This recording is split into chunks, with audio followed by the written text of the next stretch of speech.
My name is Stanley, and if you've ever felt undervalued, overlooked, or erased in a job you gave your life to, then you're going to want to hear this. For 30 years, I wasn't just an employee. I was the foundation. And when they decided that foundation was disposable, they learned the hard way that when you remove the cornerstone, the whole building collapses. So grab a coffee, settle in, and let me tell you how it all went down. Ciao. And if my story resonates with you, do me a solid. Hit that like button and subscribe, because I've learned that sharing our stories is the one power they can never take away from us. For 3 decades, the title on my door read Chief Compliance Officer, a dull title for a job that was anything but. At Sterling March Financial, a company I helped build from a 2-room office to a glass and steel monolith, my role was simple: keep us clean. I was the company's conscience, its confessor, the guy who read the fine print so no one else had to. The founder, Arthur Sterling, used to call me his ghost. "You're the one who haunts the hallways, making sure we don't sell our souls, Stan," he'd say, clapping me on the back with a little too much force. I was the institutional memory, the human firewall, and I was good at it. For 30 years, no major infractions, no regulatory fines, no skeletons in the closet that weren't under my personal lock and key. Then Arthur retired. He handed the keys to the kingdom not to one of the seasoned executives who had bled for the company, but to his daughter, Brooke. Brooke Sterling was everything her father wasn't. Where Arthur was all gut instinct and handshakes, Brooke was all Harvard MBA and buzzwords. She walked the halls with a kind of serene, smiling arrogance, her eyes scanning for inefficiencies, for legacy systems, for anything that smelled of the old way, and to her I smelled ancient. I was a fossil in a fossil brand suit. Our first and only formal meeting was a master class in condescension. She sat across the vast mahogany desk that had once been her father's, a small tablet in her hand, my entire 30-year career, reduced to a few swipes of her finger. She didn't make eye contact. She just stared at the screen, a slight, dismissive frown on her lips. "Stanley," she began, the name tasting like a foreign word in her mouth. "I've been looking over the departmental budgets, and I'm trying to understand the value proposition of compliance in its current configuration." Value proposition. I felt a cold knot form in my stomach. My value proposition, Brooke, is the 30 years we've operated without a single SEC sanction that cost us more than a slap on the wrist. It's the clean IPO filing we're preparing. It's the trust of our investors. She finally looked up, her gaze as sterile as the minimalist art on her walls. "Right, but your department flags everything. My expansion strategy is aggressive. We need to be agile, dynamic. We need to move fast. And from what I'm seeing, you're not a facilitator. You're a bottleneck. A bottleneck. 30 years of navigating the labyrinthine corridors of financial law, of late nights spent ensuring every I was dotted and every was crossed, of protecting her father's legacy from his own worst impulses, all reduced to a traffic jam. I could feel the blood drain from my face, but my expression remained placid. I'd faced down federal auditors and corporate raiders. I wasn't going to let a nepo baby in a designer suit see me sweat. "Compliance isn't meant to be fast, Brooke," I said, my voice dangerously calm. "It's meant to be right." She gave a small, humorless laugh. "That's the old way of thinking, Stanley. We're streamlining. We're optimizing for growth. And that means making some tough but necessary changes." She swiped the tablet one last time and set it down. The gesture felt like a judge's gavel. "Your position is being made redundant. We're outsourcing a majority of compliance to a third-party firm that's more aligned with our new agile corporate culture." Just like that. Redundant. Not fired for cause, not laid off for performance, but erased with a buzzword. It was clean, efficient, and utterly soulless. She slid a thin folder across the desk, a severance agreement, standard, boilerplate stuff. 6 months' pay, a non-disclosure agreement thicker than a phone book, and a non-compete clause. So restrictive, I wouldn't be able to work as a mall security guard in the tri-state area. My pension, I said, the words feeling heavy and foreign. I was 2 years away from full vesting, 30 years of service, and I was just on the cusp.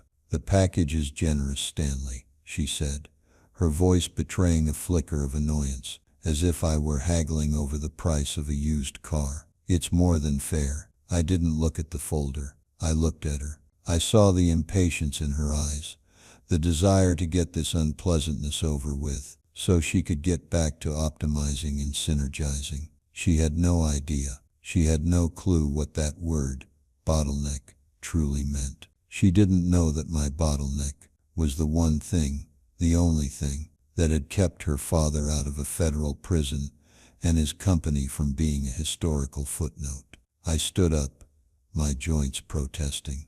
I'll need a moment to clear my office. HR will escort you, she said, already picking up her tablet again. My existence already forgotten. Standard procedure. In my office, the 2 human resources drones watched me with plastic sympathy as I packed 30 years into a single cardboard box. I left the awards, the plaques, the photos of company picnics. I took my family photos, my favorite coffee mug, and a well-worn copy of The Intelligent Investor. And then I took one more thing. From the bottom drawer of my desk, tucked away in a false bottom I'd installed myself 20 years ago, I retrieved a thick, leather-bound ledger. It was unassuming, a simple accountant's book filled with my own cryptic handwriting. This was my real severance. It was my final compliance report, the one her father, Arthur, had begged me on his hands and knees never to file, the one that detailed the massive foundational SEC violation he'd committed to get the company off the ground decades ago. It was a ticking time bomb, and for 30 years I'd been the man sitting on it, out of a misguided sense of loyalty. As I placed it in my box, its weight felt different. It was no longer a burden.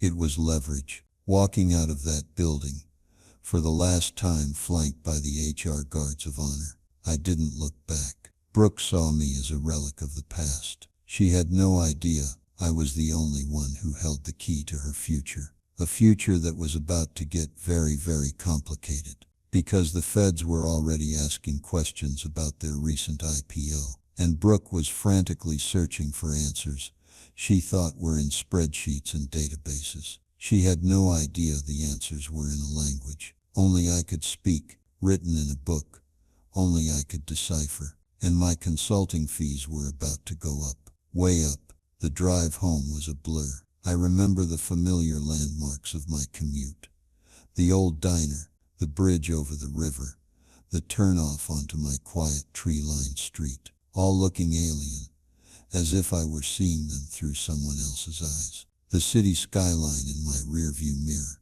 a view that once filled me with a sense of pride and ownership, now looked like a monument to a stranger. 30 years, I'd given them the best years of my life. My mind kept replaying the scene in Brooke's office, the casual cruelty of it, the way she'd dismissed my life's work with a flick of her wrist. A bottleneck.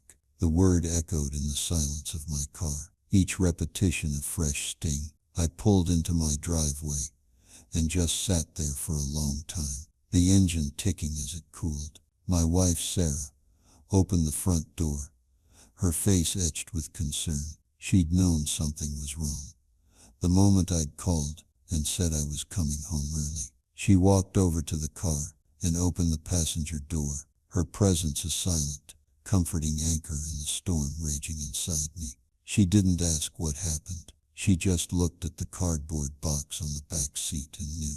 Inside, the house felt too quiet.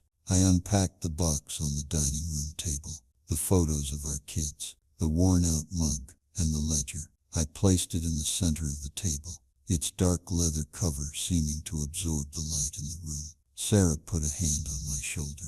"What are you going to do, Stan?" "I don't know," I lied. The truth was, A plan was already beginning to form in the back of my mind, a cold, methodical sequence of events. But it was still raw, still tangled up in the hurt and the anger.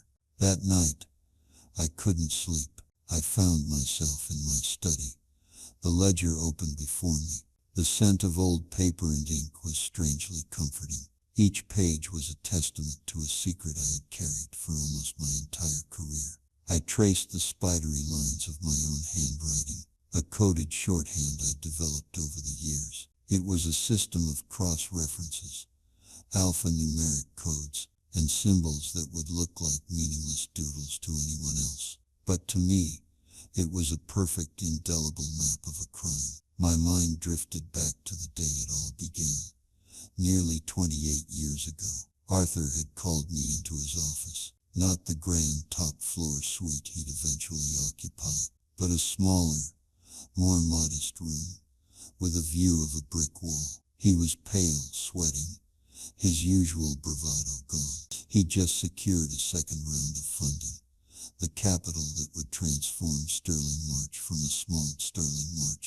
a small-time player into a serious contender.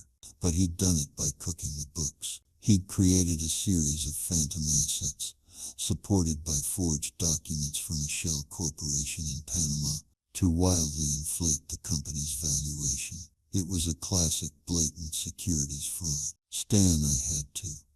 He'd pleaded, his voice cracking. He wasn't a monster. He was a gambler who had pushed all his chips into the middle of the table and was terrified of the consequences. It was this or we go under. Think of the employees, their families. I can make it right. Once we're profitable, I can unwind it, make the assets real. I just need time. And I, the young, idealistic chief compliance officer, made a choice. It's a choice that viewers might debate, and frankly, I've debated it myself 1,000 times. In the dead of night, was it loyalty? Was it cowardice? Or was it a naive belief that I could contain the damage, that I could be the one good man steering the crooked ship straight? I looked at Arthur, a man I respected, a man who had taken a chance on me. I looked at Arthur, a man I respected, a man who had taken a chance on me, and I saw the desperation in his eyes. I agreed to help him, not to perpetuate the fraud, but to contain it, to wall it off, document it, and ensure that as the company grew, its legitimate growth would eventually dwarf the rotten foundation, rendering it an irrelevant historical sin. That was the birth of the ledger.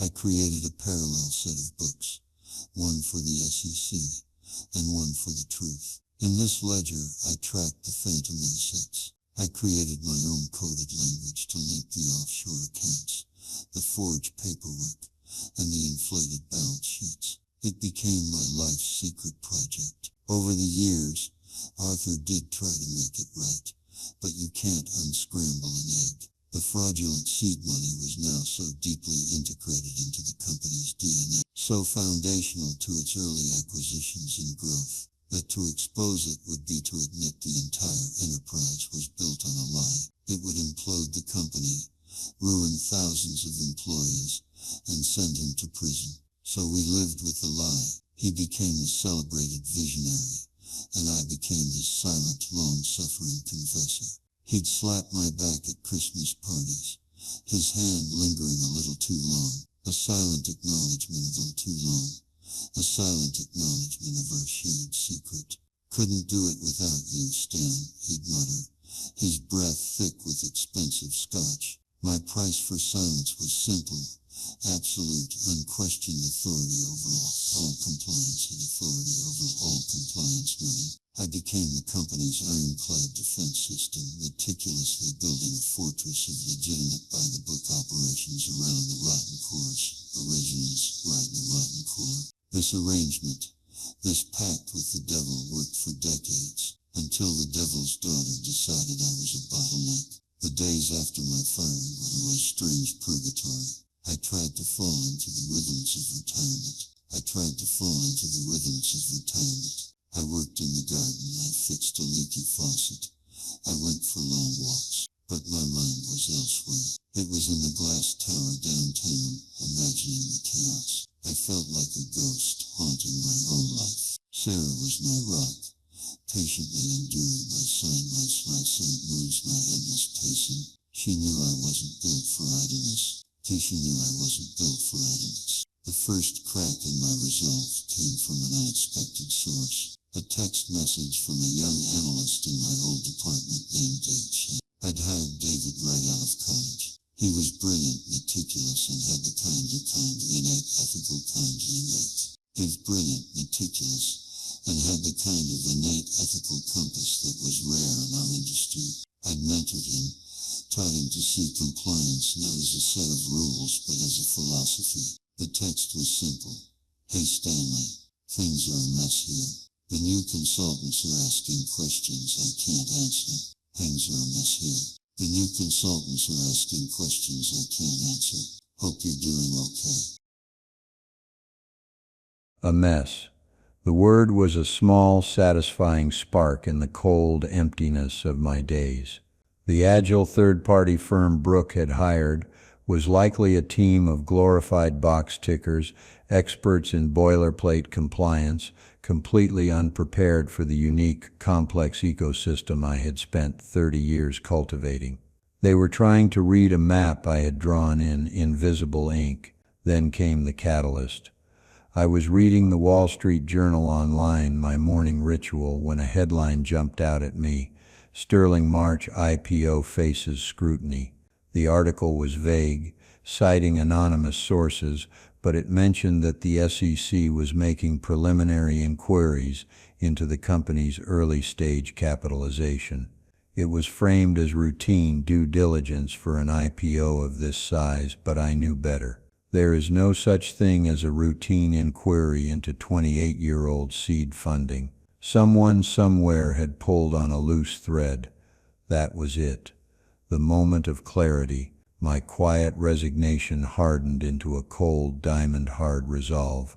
My loyalty had been to Arthur, to the promise I'd made him. That loyalty was not transferable to his daughter. She had not inherited it. She had, in fact, repudiated it. She had fired the one man who could navigate the minefield she was now tap-dancing through. My pact with Arthur was to protect the company and its people from his past mistakes. It was never to enable his daughter's arrogant dismantling of the very systems that kept them safe. I picked up my phone and called my oldest friend, a semi-retired lawyer named George, who specialized in corporate litigation. We met for lunch at a quiet Italian place, the kind of place with dark wood and checkered tablecloths, where you could have a conversation without being overheard. Hypothetically, I began, swirling the ice in my water glass. A man works for a company for 30 years. He's aware of a significant historical irregularity committed by the founder. He contains it, manages it, and ensures the company operates cleanly from that point forward, all based on a personal promise to the founder. Then the founder's heir takes over and fires him without cause, just before his pension vests, calling him obsolete. George finished his breadstick and looked at me over the top of his glasses. He knew me too well for hypotheticals, and I'm guessing this irregularity is something the new CEO is completely unaware of, but is about to become very, very aware of it, thanks to, say, an IPO filing. I just nodded, and this man, George continued, a slow smile spreading across his face. He might have documentation. I didn't say a word. I just tapped my briefcase sitting on the chair next to me. George leaned back and let out a low whistle. Stanley, my friend, this isn't a wrongful termination suit.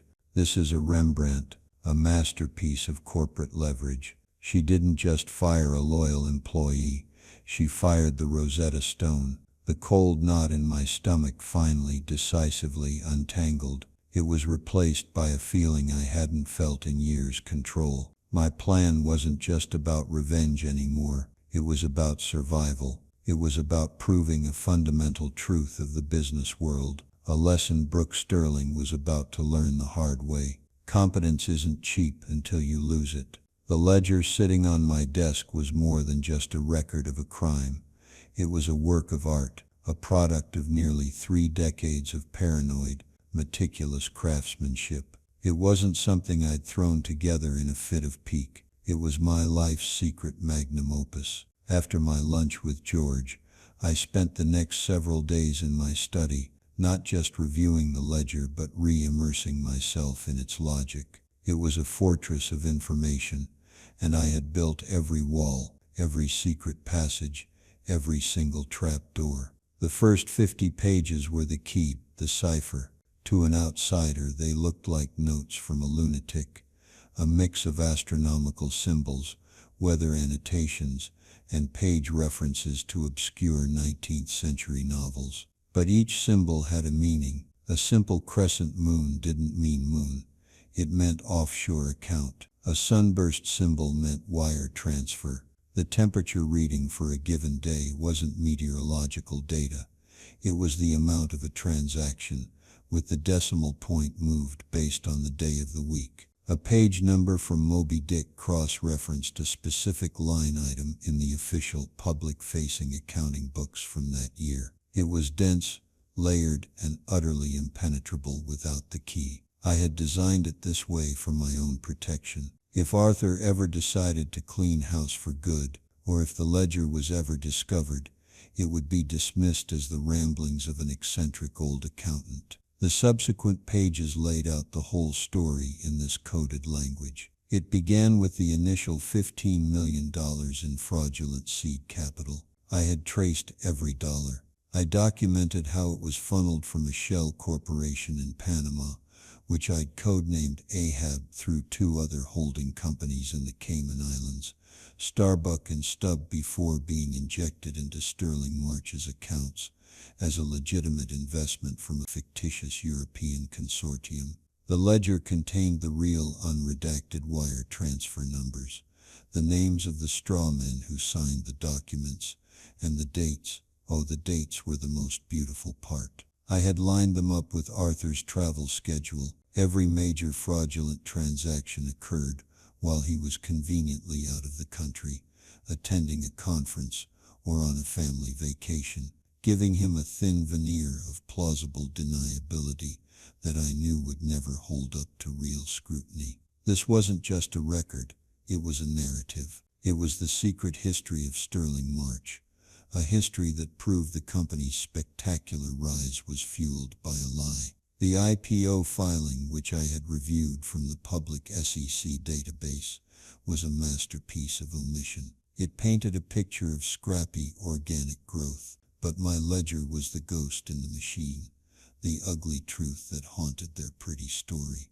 My plan wasn't to just dump this on the SEC. That would be messy, and I could be implicated for my complicity, my 30 years of silence. George had been clear on that. My immunity was my cooperation, and the value of my cooperation was directly proportional to how much Brooke and the company needed me. No, my plan was far more elegant. I would do nothing. I would simply let the pressure build until the pipes burst. My first move was to cultivate my inside source. I responded to David Chen's text. I didn't ask for secrets. I didn't ask him to betray his employer. I framed it as a mentor helping a former student. I wrote back, "David, good to hear from you, though I'm sorry to hear things are a mess. Remember what I taught you?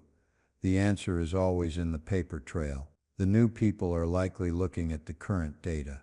The real story of a company is in its foundations. Look at the S1 filing for the IPO. Read the footnotes on early capitalization. Compare them to the annual reports from the first 5 years. Don't look for what's there. Look for what isn't. The gaps tell the story." It was the perfect move. I wasn't asking for proprietary information. All of those documents were public. But I was guiding his brilliant analytical mind to the exact spot where the cracks in the facade were. I was teaching him how to see the ghosts. He was the perfect ally, smart, ethical, and increasingly disillusioned. He was my periscope into the sinking ship. A few days later he replied, "Stanley, you were right.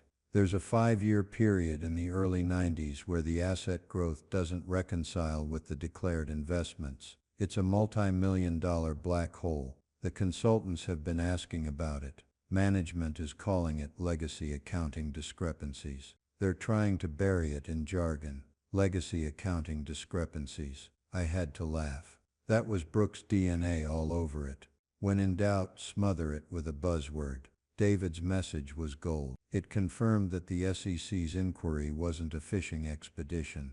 They had found the same black hole I knew was there. The agile third-party compliance firm was lost, and Brooks' management team was in panic mode. My next step was to solidify my defenses. On George's advice, I drafted a sworn affidavit. In it, I detailed the entire history of the ledger. I explained that it was a personal record, a final compliance report that I was created under direct verbal orders from the CEO, Arthur Sterling, not to file with the company or any regulatory body. I stated that upon my termination, it became my personal work product. My only evidence of the instructions I was given, it was my shield. If Brooke tried to sue me for stealing company property, this affidavit would be my response. It was a move that turned her potential accusation into a game of mutual assured destruction. If she claimed the ledger was company property,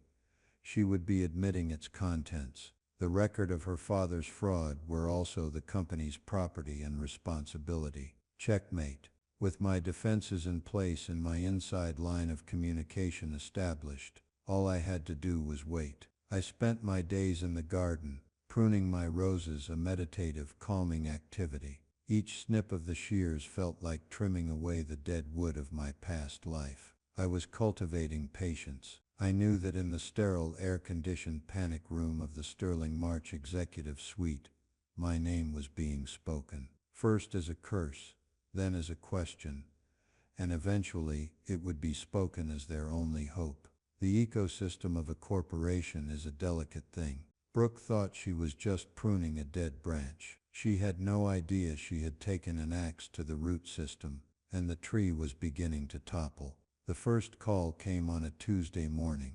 I was outside, kneeling in the dirt, transplanting some tomato seedling. My phone buzzed in my pocket, the screen displaying a number I knew by heart. Brooke Sterling's private line. I let it buzz, watching the screen with a detached curiosity. I counted the rings. 1, 2, 3, 4. It went to voicemail. I wiped the soil from my hands onto my jeans and went back to my seedlings. A small, cold smile touched my lips. The game had begun. An hour later, a text message. Stanley, please call me. It's urgent. I ignored it. I finished my gardening, showered, and made a sandwich for lunch. I was operating on my own time now, a luxury I hadn't had in 30 years. The silence, I knew, would be more terrifying to her than any angry rant. It was a vacuum, and her panic would rush to fill it. The second call came that afternoon. This time I answered. I made sure to sound relaxed, a little out of breath, as if I'd been busy with something far more important than her existential crisis. Stanley, here. Stanley, thank God. Her voice was tight, a wire pulled taut. The serene, condescending CEO was gone, replaced by someone on the edge. I've been trying to reach you. Oh, sorry about that, Brooke, I said, my tone breezy. I was out in the garden, getting my hands dirty. It's amazing what you have time for when you're not stuck in meetings. What can I do for you?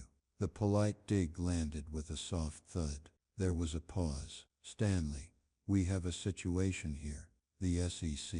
They're asking about our initial capitalization. The records from the early 90s. We can't seem to find a clear paper trail for a significant portion of the Series B funding. I feigned thoughtful ignorance. Series B. Gosh, Brooke, that was a lifetime ago. Arthur handled most of that directly, as I recall. Very hands-on in the early days. I was being truthful, just not helpful. Yes, well, he's not being helpful, she snapped, a hint of familial frustration leaking through. I could just picture Arthur, now in his late 70s, playing dumb, protecting his own legacy. Stanley, you were the compliance officer. You must have records, notes, something.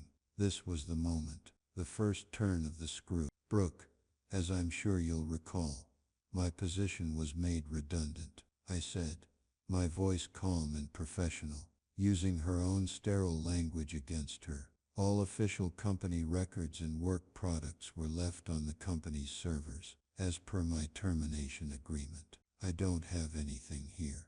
This isn't about official records, she hissed, the panic finally boiling over. I'm talking about the other records, the old stuff, the things my father, the things you handled for him. So she knew, or at least she suspected.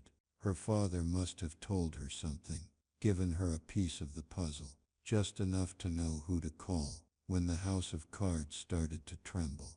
I'm afraid I don't know what you're talking about, I said, the lie smooth as polished stone. My only job was to ensure the company was compliant, and all the documents reflecting that work belonged to the company. I'm just a private citizen now, enjoying my garden. I could almost hear the grinding of her teeth. Don't play dumb with me, Stanley. I'm not an idiot. That's debatable, I thought. I'm not playing anything, Brooke. I was terminated. I signed an NDA and a non-compete. I'm honoring my agreements. I suggest you talk to your new Agile compliance consultants. I'm sure they have it all under control.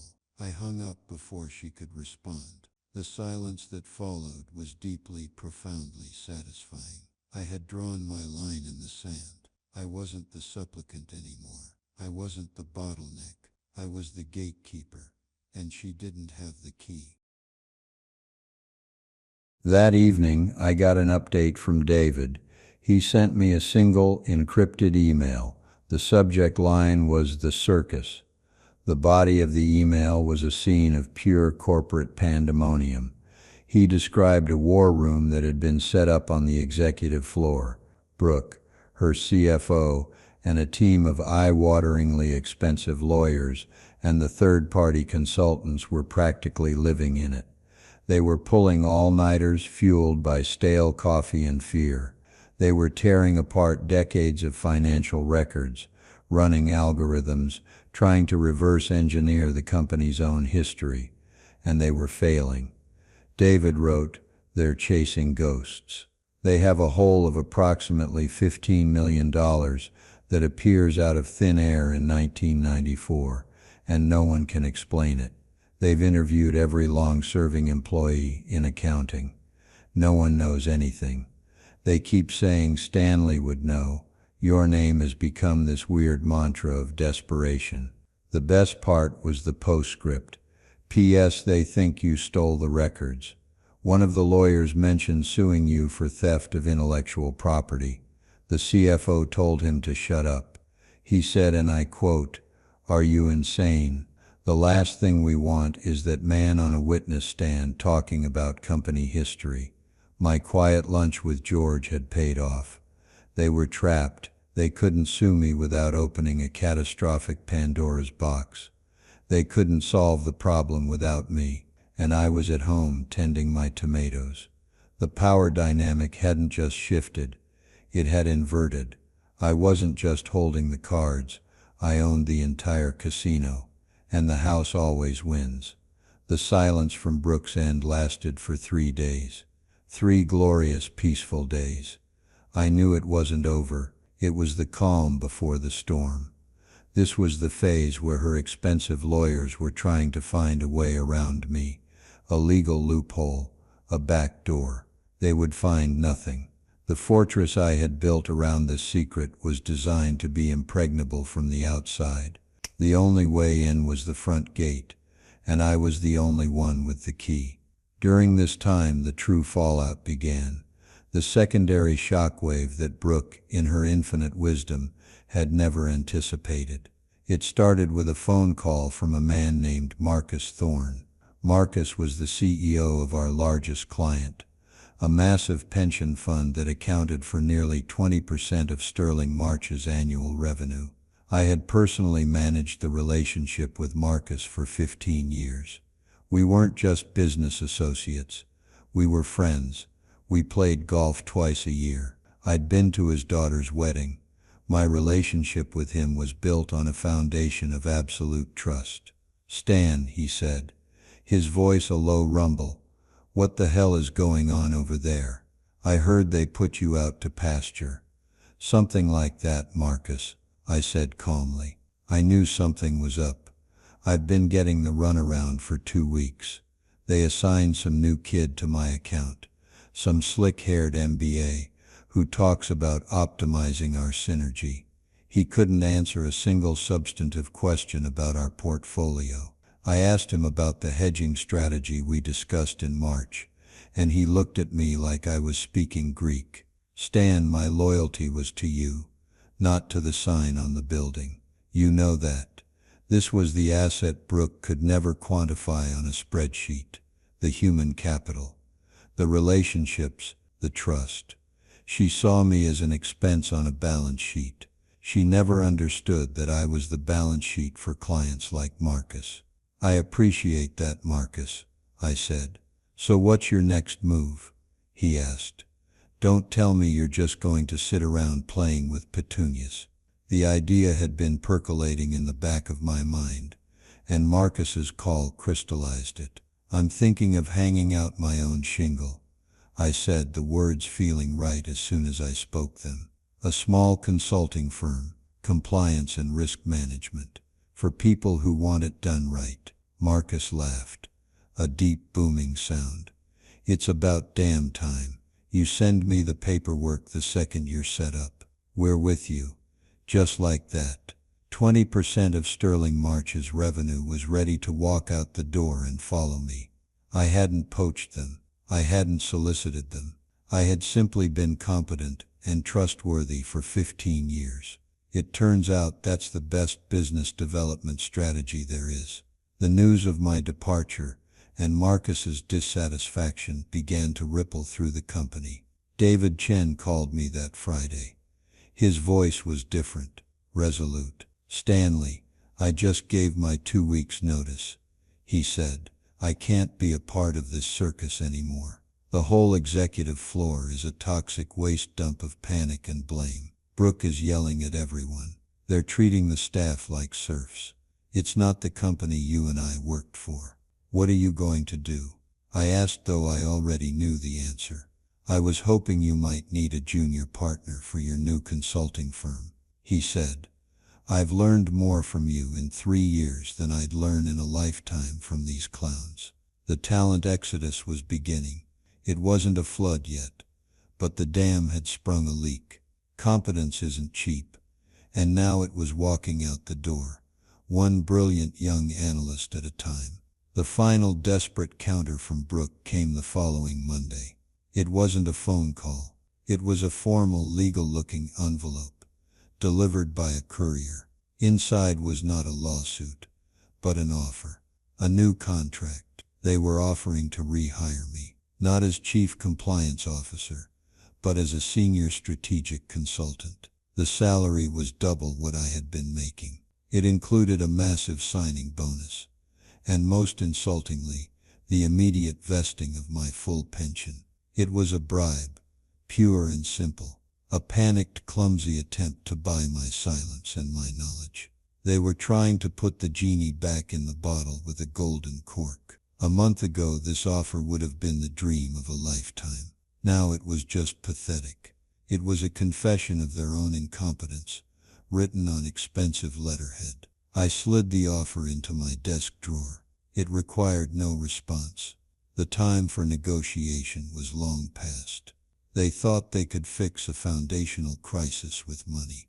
They still didn't understand the nature of the problem. The problem wasn't a missing file or a confusing spreadsheet.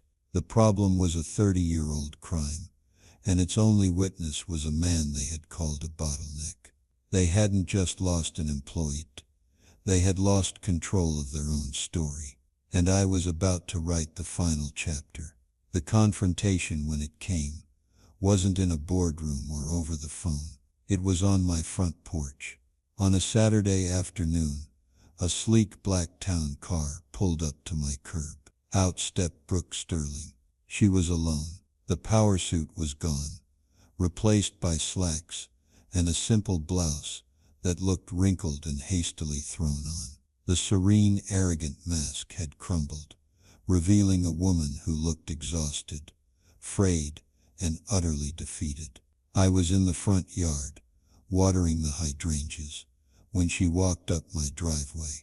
She stopped at the edge of the lawn, looking like a trespasser on her own life. "Stanley," she said, her voice barely a whisper. I turned off the hose and looked at her, my face unreadable.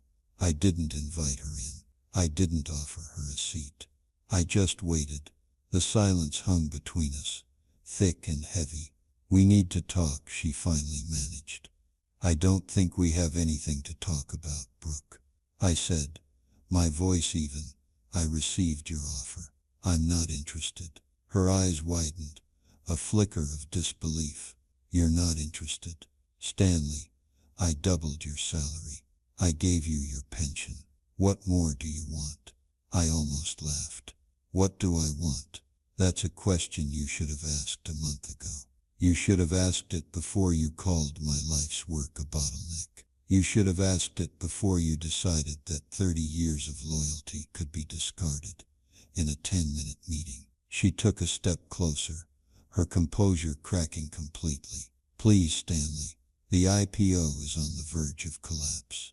The board is talking about bringing in outside counsel to investigate everything.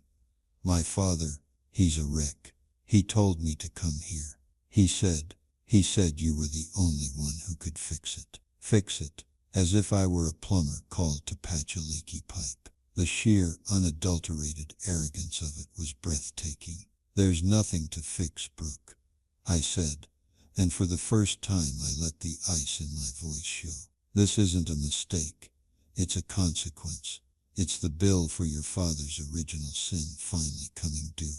For 30 years, I worked to contain it, to protect the jobs of thousands of people, to protect the man I thought was my friend. My bottleneck, as you so elegantly put it, was the dam holding back this exact flood. And you, in your infinite MBA-certified wisdom, decided to dynamite it to streamline operations." She flinched, as if I'd slapped her. The truth was a raw physical force. "What do you want from me?" she pleaded, her voice breaking. "Money?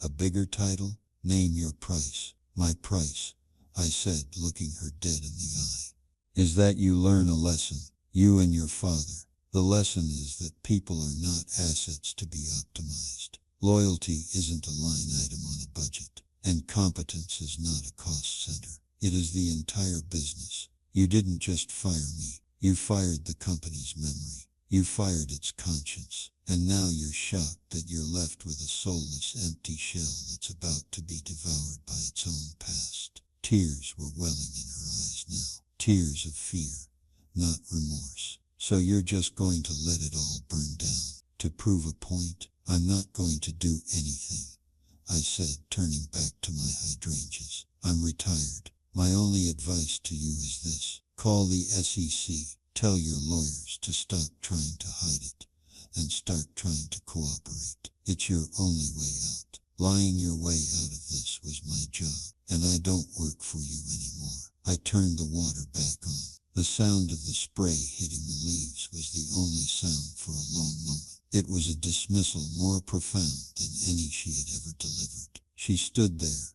frozen, realizing the truth. She stood there, frozen, realizing the truth. I held all the power, and my decision was to use none of it on her behalf. After a few moments, she turned and walked, zombie-like, back to her car. The sleek black town car pulled away from the curb and disappeared down the street, leaving my quiet suburban neighborhood, and disappeared down the street, leaving my quiet suburban neighborhood in peace. The news broke 2 weeks later. The Sterling March IPO was officially indefinitely suspended. The board had voted to remove Brooke as CEO. Arthur Sterling, along with several other original board members, was under formal investigation by the Securities and Exchange Commission. The company, gutted by the scandal and the subsequent client and talent exodus, was being carved up and sold for parts to a larger competitor for pennies on the dollar. The monolith I had helped build, had crumbled into dust. My new reality began not with a bang, but with a quiet meeting in my living room. David Chen, two of the best senior analysts from my old department, and I sat around my coffee table. We had a business plan, a list of potential clients starting with Marcus Thorne, and a name Bedrock Compliance Partners. It was a new foundation, built not on a secret lie. It was a new foundation, built not on a secret lie, but on an open truth. My vindication wasn't in watching Sterling March burn. It was in building something better from its ashes. I wasn't a ghost haunting the past anymore. I was an architect, designing the future. So here I am. In the end, this wasn't really a story about revenge. Revenge is a hot, messy, emotional act. This was an act of correction, a rebalancing of the universal laws of business. Arrogance is a debt that always gets collected one way or another. I didn't push Brooke and her company off a cliff. I just stopped holding them up and let gravity do the rest. They thought I was a relic from a bygone era, a man who believed in outdated concepts like loyalty and equity. But the thing about those concepts is that they're timeless. They're the bedrock. You can build a glittering empire of buzzwords and aggressive expansion plans on top of them, but the moment you try to remove that bedrock, it all comes crashing down. They called me a bottleneck, but in the end, the only thing I was blocking was the consequences of their own actions. And when I stepped aside, the truth came rushing in. This story is for anyone who has ever been made to feel small, obsolete. For anyone who has ever been made to feel small, obsolete, or in the way. It's for the quiet ones, the diligent ones, the ones who do the work that no one sees until it's not done anymore. Your value is not determined by someone else's inability to see it. True competence is its own form of power. It's a quiet, patient power. It doesn't need to shout. It just needs to wait, because eventually, it doesn't need to freeze. Eventually, the bill always comes due. Thank you for listening to my story. If it struck a chord with you, if you've ever felt like the Stanley at your own company, let me know in the comments below. I read every single one. And don't forget to like this video and hit that subscribe button, maybe even share it with someone who needs to hear it. There's strength in our stories, and it's time we started telling them.